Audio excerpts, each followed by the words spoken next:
We've had a couple of employers that we've been working with that have defined modules and trainings unique to their operation.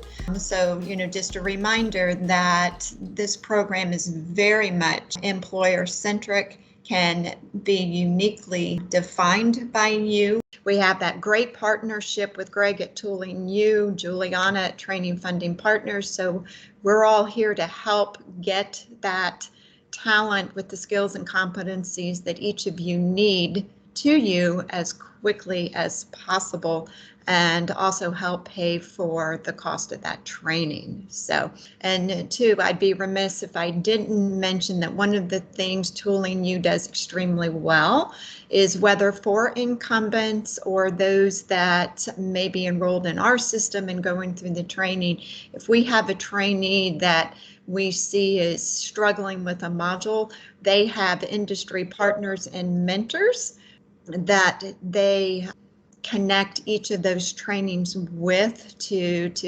help them understand the skills and the competencies that are being taught in each of those modules too. So I think the work we're doing here is valuable. It's important. We need to continue it, and we're excited to get to work.